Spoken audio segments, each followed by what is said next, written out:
Bueno, buenas noches a todos. Son las 7:32. Estamos empezando el día de hoy. Ay, se me había olvidado algo, perdón. Estamos empezando el día de hoy este estudio bíblico. Hoy les quería compartir una palabra que en estos días me tocó mucho y me conmovió. Y trata de la esterilidad espiritual. En la Biblia se habla mucho de la esterilidad desde el punto de vista natural y hoy quería que estudiáramos cómo afecta ciertas cosas y ciertos factores eh, nuestra multiplicación. La semana pasada estudiamos el tema de multiplicándonos, creo que fue la semana pasada o la semana antepasada, de la creación del universo y estuvimos en Génesis. Y ahí hay una palabra muy importante que quiero que estudiemos el día de hoy. Entonces la palabra de hoy está en Génesis, en el libro primero de Génesis, en el versículo 28. La leímos en el momento que estudiamos la creación del universo y nos vamos a concentrar hoy en esa palabra. Entonces el título que le he puesto a este estudio es Esterilidad espiritual. Entonces Génesis 1, versículo 28, dice: Y los bendijo Dios y les dijo: fructificad y multiplicaos, llenad la tierra y sojuzgadla, y señoread en los peces del mar, en las aves de los cielos y en todas las bestias que se mueven sobre la tierra. Entonces, Dios nos hace un llamado a tener hijos espirituales. Y en la Biblia, como les mencionaba, a lo largo de todas las historias de la Biblia, siempre han existido mujeres estériles que no podían concebir en lo natural. Les cuento aquí algunos ejemplos. Por ejemplo, Sarai, la esposa de Abraham, que luego posteriormente su nombre es cambiado a Sara. Rebeca, la esposa de Isaac, esto está en Génesis 25. Raquel, la esposa de Jacob, está en Génesis 29. La esposa de Manoa, que es la madre de Sansón, esto está en Jueces 13. Ana, la esposa de Alcaná, que termina siendo la madre de Samuel, esto está en primera de Samuel capítulo 1. Elizabeth, la esposa de Zacarías, esto está en Lucas 1. Todas estas mujeres no podían tener hijos, pero todas estas mujeres clamaron por un milagro, todas clamaron por un milagro, y Dios les concedió su descendencia en lo natural. El Espíritu Santo fue quien hizo este milagro. Entonces, hoy en día quiero que estudiemos un poco sobre esta esterilidad espiritual, por qué somos estériles desde el punto de vista espiritual y analicemos qué causas o qué cosas nos pueden estar sucediendo que no permiten que nos multipliquemos. Mire, no se trata solo de tener la capacidad de concebir, tenemos la obligación. Dios no nos eligió a nosotros para ser estériles. Mire, Dios bendijo la primera pareja y les dio una orden. Acuérdense que lo vimos esa vez que estudiamos lo de la creación del universo. Les dio una orden, hay un mandato. Si no me voy a multiplicar, ¿para qué entonces me llamó el Señor? Cuando me presente delante del Señor, obviamente Él me va a preguntar: bueno, Julio, ¿y tú qué hiciste para multiplicarte? ¿Qué hiciste para reproducirte? ¿Qué hiciste para que esa orden que yo les dije, fructificad y multiplicaos, se diera y extendieras el reino de los cielos? Yo te llamé, me va a decir Dios, yo te llamé para salvarte, para que dieras testimonio de mí, pero también te llamé para que fueras instrumento de salvación para otros. Y seguro me va a preguntar: ¿y qué hiciste entonces? ¿Qué hiciste con esa instrucción o ese mandato que te di? Leamos Juan capítulo 15, versículo 16. Dice: no me elegisteis vosotros a mí, está diciendo Dios, sino que yo os elegí a vosotros, y os he puesto para que vayáis y llevéis fruto, y vuestro fruto permanezca, para que todo lo que pidiereis al Padre en mi nombre, Él lo os dé. Mire, la raza humana, esto es algo que uno lo ve en todas partes, y como raza humana nosotros en general no damos fruto para Dios. Somos estériles. Las personas no están pensando en su día a día, en su vida, no están pensando en extender el reino de Dios y multiplicar la palabra de Dios. Nos conformamos muchas veces con solo asistir a la iglesia el fin de semana, pero no damos fruto, no nos multiplicamos en otras personas. Y lo más triste es que ninguno de las personas que no dan fruto ni siquiera están interesadas en dar fruto, ni siquiera como estas mujeres estériles que les comentaba ahorita de la Biblia, ni siquiera estamos clamando a Dios. Estas mujeres oraron por descendencia, oraron por bendición y multiplicación. Y hay muchas personas que no tienen fruto espiritual y ni siquiera están preocupadas por tenerlo. Tenemos que orar. La triste realidad es que muchos creyentes llevan una vida seca y estéril. ¿Y por qué pasa esto? Porque no hemos pedido y ahora vamos a ver una de las causas. Entonces yo me preguntaba, bueno, ¿y cuántos de nosotros realmente queremos un milagro para que nuestra vida sea fructífera? ¿Cuántos realmente queremos multiplicarnos y reproducirnos en nuestras vidas? No solo desde el punto de vista natural, no estoy hablando desde el punto de vista natural, estoy hablando desde el punto de vista espiritual. Entonces vamos a estudiar unas causas que en últimas son como las derivadas de la esterilidad, ¿verdad? Para revisar qué puede estar sucediendo, hay una analogía que quiero hacer a través de lo que vamos a estudiar hoy entre lo que es la mujer y el creyente. ¿Por qué se da la esterilidad en la mujer y por qué se da la esterilidad en el creyente? Entonces, mire, el primer punto habla de la falta de madurez. Esto lo vamos a leer en Mateo 6:24. Mateo 6:24 dice, nadie puede servir a dos amos, pues odiará a uno y amará al otro, o estimará a uno y menospreciará al otro. Mire, en lo natural, la mujer no puede concebir hijos por falta de madurez. Todo su sistema reproductivo, todo su sistema y sus órganos tienen que madurar para poder tener hijos. Y en lo espiritual pasa que muchos creyentes no tienen fruto porque aún no maduran también. El creyente inmaduro es un creyente emocional. Cuando somos creyentes inmaduros es cuando manejamos nuestra vida guiada por las emociones, por nuestros sentimientos momentáneos, ¿sí?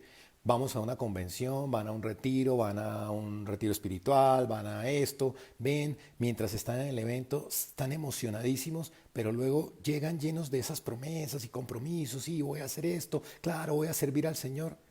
Y esto dura una semana, porque no hay realmente un compromiso, sino se mueven por emociones, por emociones. Entonces, cuando nosotros nos movemos en la vida por emociones, estamos siendo inmaduros espiritualmente, ¿verdad? Entonces, a la semana ya no quiero hacer los compromisos que dije que iba a hacer porque los hice en un momento de emoción. Y luego llego y, ay, no, ya tengo pereza, ya no tengo el humor, ya no siento las ganas, ya no lo voy a hacer. Entonces, es muy importante de que yo entienda y sepa el propósito de lo que hago y por qué lo hago.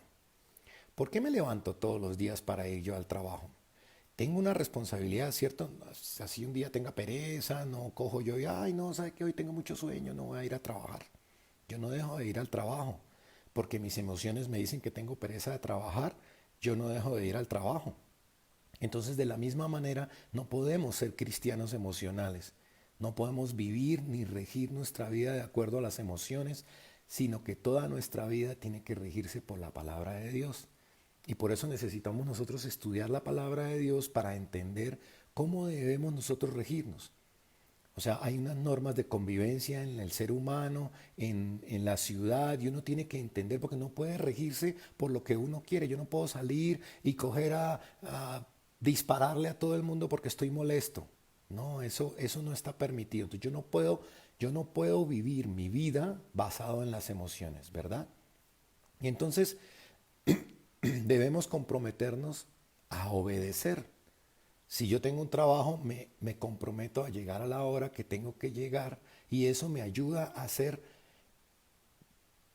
reproducirme en el trabajo, a que me vaya bien. Pero si yo soy una persona que no va a trabajar, que no hago mi trabajo, que me contratan para una cosa, ¿qué pasa si yo no voy al trabajo y si no hago para lo que me contrataron? Pues me terminan echando, me terminan sacando de la empresa.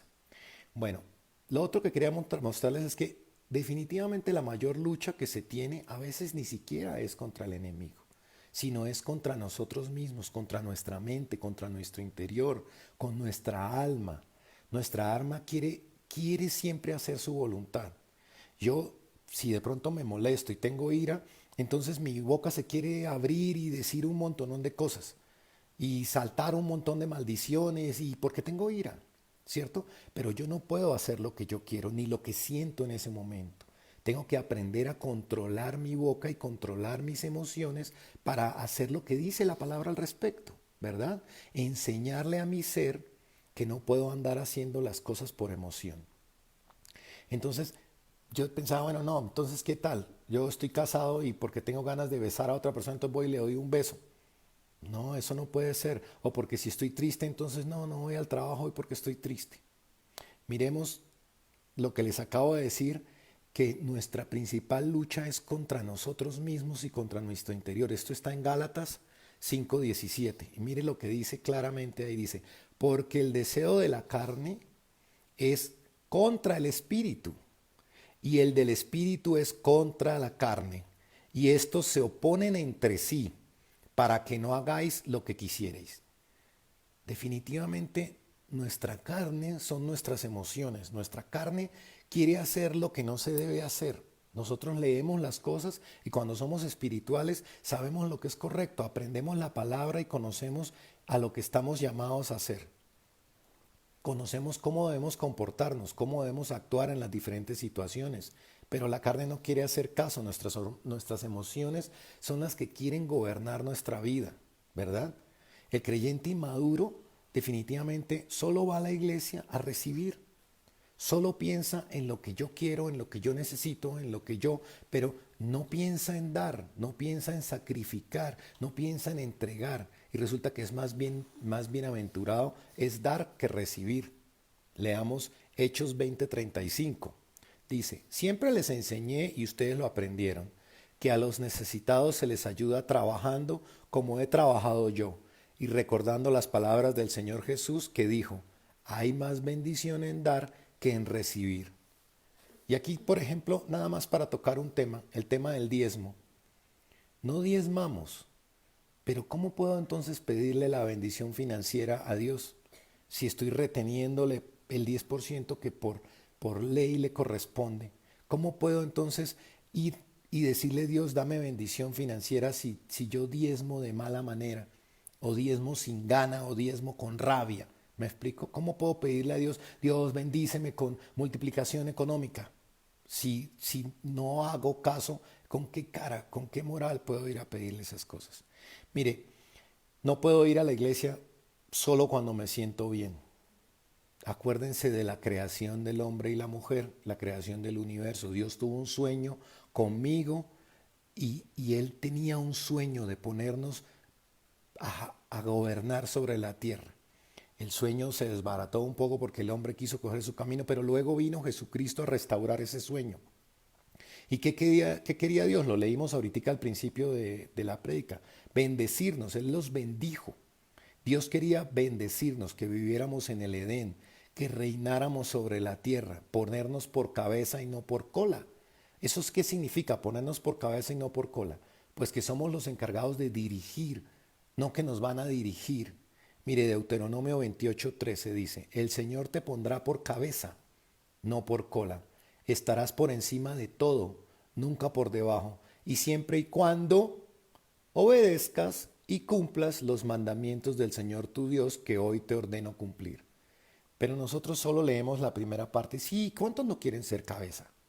Y estar en posiciones de honra y tener un puesto distinguido y poder dirigir, ¿verdad? Y no ser cola. ¿Cuántos son cola hoy en día? Pero fíjate que dice siempre y cuando obedezcas.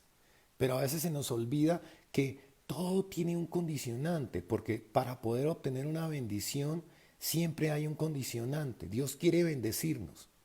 Entonces, mire, si no estoy dando fruto hoy en mi vida, es porque seguramente estoy dando solo un paseo por la vida. No estoy cumpliendo con realmente lo que era mi llamado. Estoy siendo más bien como una persona pasiva y permitiendo que el enemigo gane terreno. Hace unas bastantes prédicas hablamos de un ejemplo de un pueblo que de pronto era invadido por otro país y esos invasores tenían que pasar por una ciudad. Y ese país enemigo que estaba invadiendo, los de esa ciudad que debieron salir a luchar se quedaron guardados y los dejaron seguir. Hablábamos de cómo iban a ser vistas esas personas, como héroes, como patriotas, no, como traidores.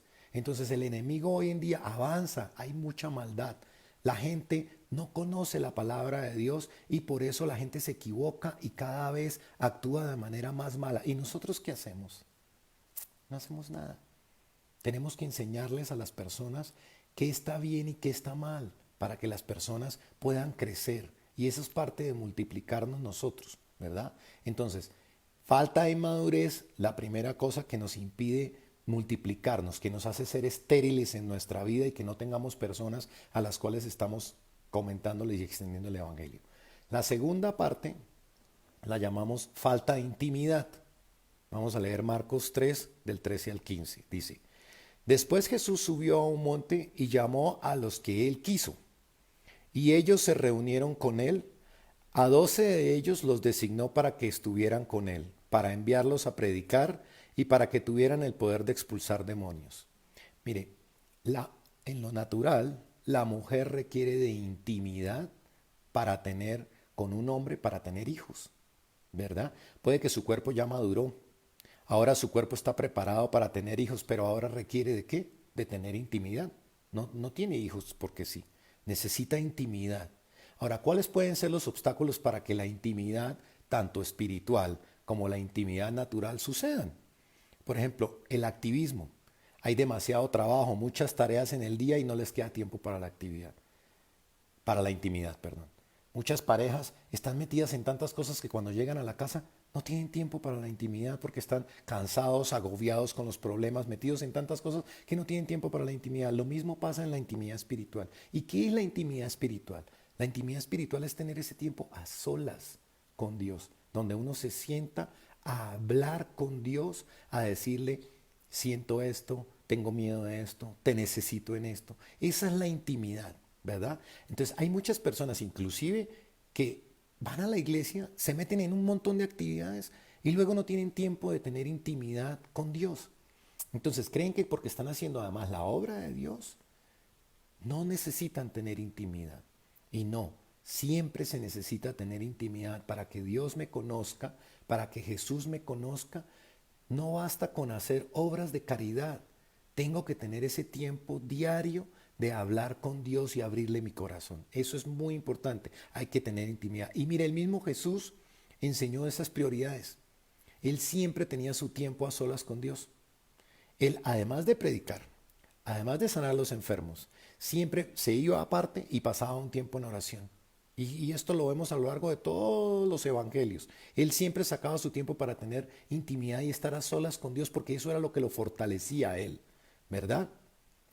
Nosotros necesitamos ese tiempo porque cuando hay intimidad empieza a haber cercanía, cuando hay intimidad empieza a haber confianza, ¿verdad? Cuando hay intimidad pedimos esa ayuda, mostramos la dependencia que tenemos sobre Dios. Jesús sabía que su respaldo venía de su relación directa con el Padre, ¿verdad? Muchos creyentes hoy en día llevan una vida seca y estéril porque no están teniendo intimidad con Dios. Cuando no oramos, no pedimos, somos independientes, hacemos las cosas en nuestras fuerzas. Recordemos la primera pareja, lo que Dios quería era que ellos cuidaran su relación con Él. Les dijo, disfruten de todo esto, pero cuiden su relación con Dios. Podemos disfrutar de todas las bendiciones que tenemos, pero cuidando la relación con Dios. Podemos tener las bendiciones y aún así no podemos alejarnos de Dios. Mire, Mateo 7:24 dice, a cualquiera que me oye estas palabras y las pone en práctica, lo compararé a un hombre prudente, que edificó su casa sobre la roca. Cayó la lluvia, vinieron los ríos y soplaron los vientos y azotaron aquella casa, pero ésta no se vino abajo porque estaba fundada sobre la roca. Estamos aprendiendo algo y si lo ponemos en práctica, es un hombre prudente, está diciendo. Y luego dice, por otro lado, a cualquiera que me oye estas palabras y no las pone en práctica, lo compararé a un hombre insensato que edificó su casa sobre la arena, cayó la lluvia, vinieron los ríos, soplaron los vientos y azotaron aquella casa y ésta se vino abajo y su ruina fue estrepitosa. Mire, nos parece, pero ¿quién va a edificar sobre la arena? Claro, ¿cómo se les ocurre? Claro, y nosotros edificamos sobre la arena en nuestra vida, porque no edificamos sobre la palabra de Dios, no edificamos sobre lo que Dios nos enseña, no edificamos sobre los mandatos y las órdenes que Dios tiene para nosotros, sino seguimos edificando sobre lo que nos parece a nosotros. Seguimos haciendo las cosas como a mí me parece, seguimos tomando las decisiones como a mí me parece, sigo siendo independiente como a mí me parece, sigo haciendo las cosas como yo quiero, ¿verdad? Jesús enseñaba con autoridad porque él vivía la palabra. Jesús era ejemplo de lo comportamiento que nosotros teníamos que tener. No es solo hablar, sino hacer. Dar fruto es dar testimonio. Se da fruto a través de nuestra conducta. Nosotros podemos ir, mire, muchos creyentes, muchas personas van a la iglesia, oyen la palabra y no hay un cambio. Quiere decir que no dan fruto. Son tierra seca. La palabra entra, se siembra en su corazón, pero ellos no le hacen caso y salen iguales. No hay ningún cambio. Si estamos siendo este tipo de personas que no estamos cambiando, estamos siendo un fruto seco, estamos siendo una tierra seca que no produce fruto. Entonces el segundo punto que acabamos de ver es la falta de intimidad. El tercer punto para la esterilidad espiritual es la enfermedad. Salmo 147:3 dice, Él sana a los quebrantados de corazón y venda sus heridas. Miren lo natural. Si una mujer está enferma, no puede quedar embarazada. Puede ser ya tener su sistema reproductivo apto para tener hijos. Puede tener intimidad con un varón para poder tener hijos, pero de pronto tiene una enfermedad y no puede tener hijos. Lo mismo pasa en lo espiritual. Cuando no estoy concibiendo hijos espirituales, estoy enfermo del corazón. Mire que ahí el Salmo dice, Dios sana a los quebrantados de corazón y venda sus heridas. Si yo sigo cargando con mis heridas, mis traumas, mis dolores al rechazo, hay una falta de sanidad en el alma. Y las personas siguen pensando que de pronto no valen, que no son importantes, no es que yo no tengo el conocimiento, no es que yo no soy lo suficientemente inteligente, sigo pensando en todas las cosas terribles que me pasaron en algún momento de mi vida en el pasado, en mi niñez, todo lo que me afectó en mi niñez para siempre y nunca podré salir adelante.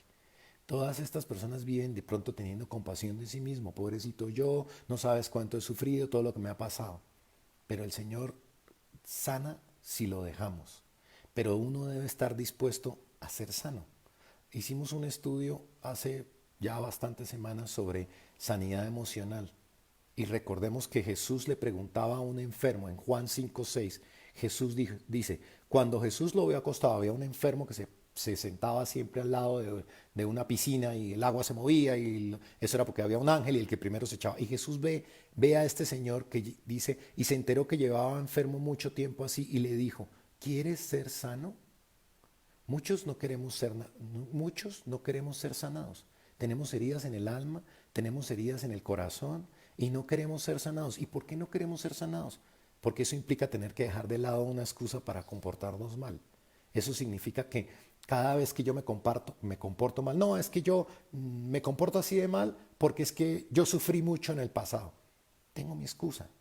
Si dejo mi excusa de lado y soy sanado, ya no tengo esa excusa, tengo que cambiar mi comportamiento. Muchos no queremos ser sanos y me sorprendía. Yo le decía, Jesús, ¿por qué le preguntas, ¿quieres ser sano?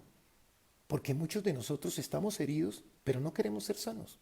Y el único que puede sanar el alma y sanar el corazón es Dios, el único. No puedo tomarme una pastilla para sanar mi corazón, no puedo tomarme nada. No puedo tomar ninguna medicina para sanar el corazón. El único que puede sanar mi alma es Jesús. Y si yo tengo un corazón sano, puedo dar fruto. Porque así como la mujer en lo natural, si está enferma de algo, no puede dar fruto, si yo estoy enfermo en mi corazón, no puedo dar fruto. ¿Verdad? Muchos necesitamos ser sanados de todo el daño, no solo que nos hicieron, sino a veces del daño que hicimos. Necesitamos ser sanos de la culpa. ¿Verdad? Mire, Salmos 41:4 dice, yo dije, Jehová, ten misericordia de mí, sana mi alma porque contra ti he pecado. Muchos necesitamos no solo ser sanados de las heridas que nos pasaron en el pasado, que nos hicieron algunas personas, necesitamos ser sanados, sino también necesitamos ser sanados de la culpa, del daño que nosotros hicimos. Entonces, mire, la enfermedad. Si no tenemos un corazón sano, no podemos dar amor. Si no tenemos sanidad en el corazón, seguramente no nos podemos reproducir, no podemos tener hijos, tendremos esa esterilidad espiritual, porque estaremos buscando pretextos, estaremos buscando excusas. Yo me siento pequeño, no, es que yo no sé, es que yo no puedo, es que yo casi no, es que yo no valgo, es que yo esto, es que yo soy muy sufrido, es que necesitamos dejar todo eso atrás, porque lo que pasó, pasó y fue difícil, pero Dios hoy está en mi presente y Dios dice que voy a tener un futuro con Él.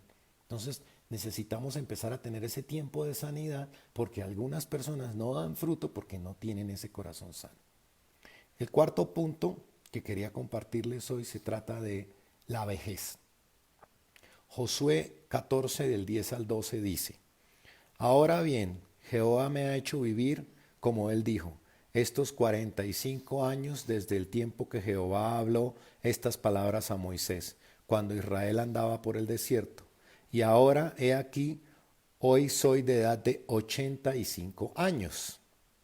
Todavía estoy tan fuerte como el día que Moisés me envió.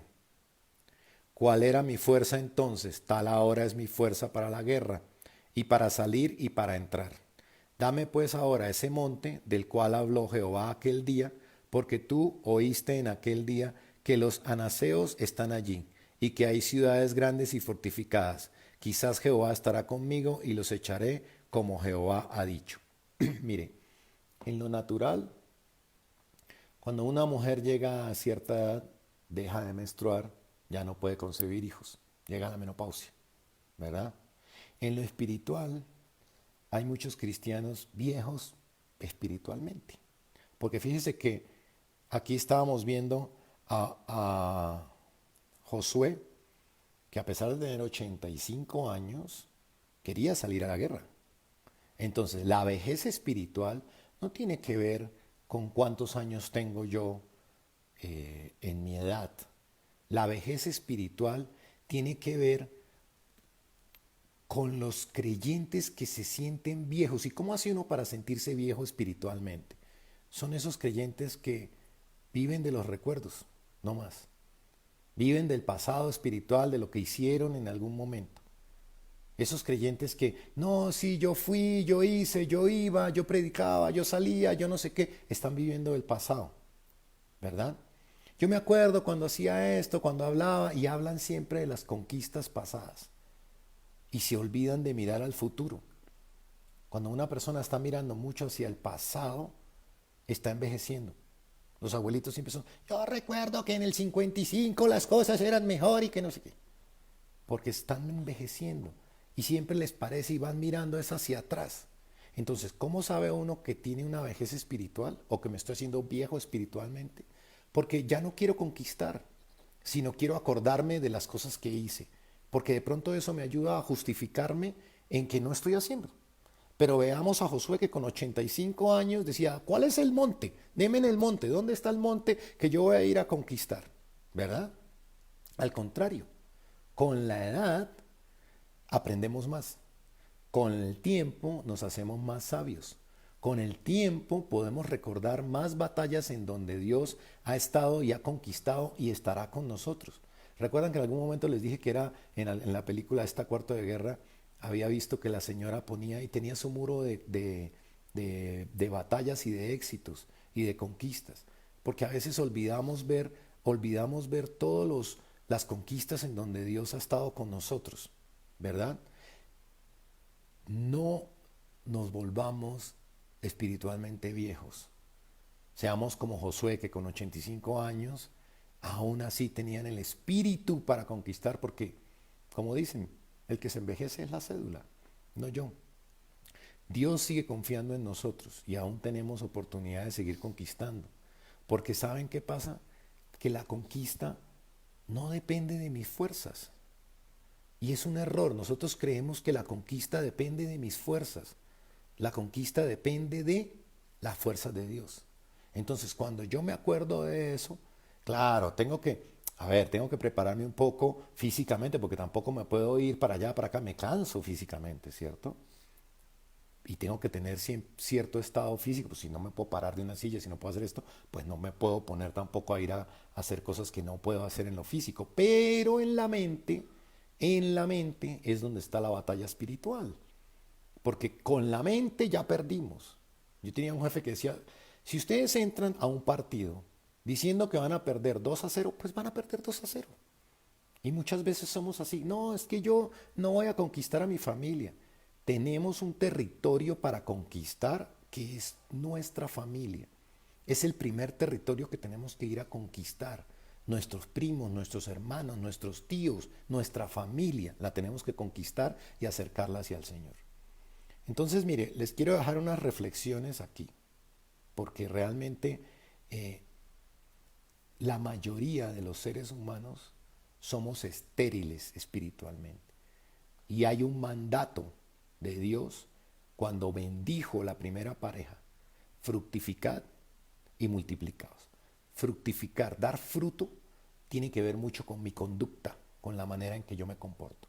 Y multiplicaos tiene que ver con extender a mis hijos, a mis familiares, a mi entorno, todo lo que yo sé y mi comportamiento. Entonces estas reflexiones son, mire, Dios sigue confiando en ti. Él no ha dejado de verte como desde el primer día. Si nos hemos permitido algunos de estos 4 puntos que acabamos de estudiar, que me ha robado la multiplicación, debo pedirle ahora, terminando este estudio, debo sentarme y orar y pedirle perdón a Dios y volverme a ese primer amor. Porque probablemente he perdido ese primer amor. Esto del primer amor lo estudiamos hace 3 semanas, en 3 prédicas atrás, ¿verdad? Necesitamos arrepentirnos, necesitamos un cambio, arrepentirnos de esa esterilidad que hemos permitido en nuestras vidas y empezar a multiplicarnos, empezar a tener fruto. Mire, desde el comienzo Dios tenía un propósito con nosotros: gobernar sobre la tierra, cabeza y no cola, ¿verdad? Y yo tengo el potencial para ser un cristiano, y hablo cristiano como seguidor de Cristo, y la religión no es la que me va a salvar a mí. Lo que me va a salvar a mí es el fruto que yo dé en mi vida y mi relación con Jesús. No porque sea de una religión o de otra, eso ya me asegura la salvación, no. La salvación me la asegura lo que dice la palabra y la obediencia a la palabra, ¿verdad? Entonces yo tengo el potencial para ser un cristiano fructífero, que me pueda reproducir en otras personas, que mi comportamiento, que la forma que yo tengo de pensar, que las enseñanzas que he podido tener, las pueda transmitir a otras personas, ¿verdad? En el pasado las enseñanzas se transmitían de persona a persona. Los médicos enseñaban cómo ver de persona a persona. Van entrenándose. Jesús entrenó a sus discípulos, les hablaba, pero los tenía ahí. ¿Estamos multiplicándonos? Es una pregunta que tenemos que hacer. Mire, entonces, Dios tenía ese sueño con nosotros, que era gobernar. Ahora, hay algo que sí les quiero dejar, que lo dijeron que en la iglesia y me sorprendió muchísimo. El Señor te puede perdonar de todo pecado, menos de las excusas. El Señor nos puede perdonar de todo pecado menos de las excusas. Y si no estoy dando fruto hoy en día es porque no quiero dar fruto. Porque realmente no quiero multiplicarme. Porque si yo trabajo en estos 4 puntos, el Espíritu Santo, y le pido a Dios que me ayude a hablarle a las personas, el Espíritu Santo va a hacer multiplicación en mí. Las personas van a querer hablar contigo. Las personas van a querer sentarse a oír un poco lo que estás hablando. Mire, y les dejo aquí por último la parábola de la higuera estéril. No quiero asustar a nadie ni nada, pero miremos lo que dice la parábola, porque la palabra es muy clara y a veces no entendemos las consecuencias de lo que tenemos que hacer y los mandatos que nos han mandado a hacer. Mire, Lucas 13, del 6 al 9, la parábola de la higuera estéril. Dice: también les dijo esta parábola: un hombre había plantado una higuera en su viña, y cuando fue a buscar higos en ella, no encontró ninguno. Entonces le dijo al viñador: hace 3 años que vengo a buscar higos en esta higuera, y nunca encuentro uno solo. Córtala, para que no se desaproveche también la tierra. Pero el viñador le dijo: Señor, déjala todavía un año más, hasta que yo le afloje la tierra y la abone. Si da fruto, qué bueno. Si no, córtala entonces. ¿Qué higuera somos? ¿Estamos dando fruto? ¿Necesitamos aflojar nuestra tierra? ¿Necesitamos meternos un poco más, hacer el esfuerzo? Pablo decía, corran la carrera, porque solo uno se lleva el premio. Necesitamos esforzarnos en la cama o viviendo nuestra vida de manera egoísta. No vamos a ganar la carrera. Y todo esto, vuelvo y lo repito, no es para condenarnos.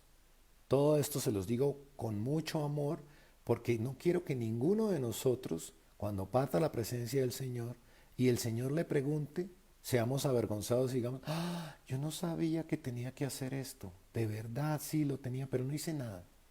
Entonces, reflexionemos en esto. Esterilidad espiritual. Necesitamos del Espíritu Santo para dar fruto y necesitamos de estos 4 puntos si estamos cayendo en alguno de estos para que efectivamente podamos multiplicarnos. Bueno, esto quería compartirles hoy. Dios los bendiga. De verdad que oro por cada uno de ustedes para que esta palabra genere cambios en la manera de comportarse. No necesitamos muchos estudios, muchas cosas. Con solo compartir un poco nuestra experiencia de Dios con las personas, con darles alguna palabra de aliento, ya estamos dando fruto. Dios los bendiga, les mando un abrazo. Hasta luego.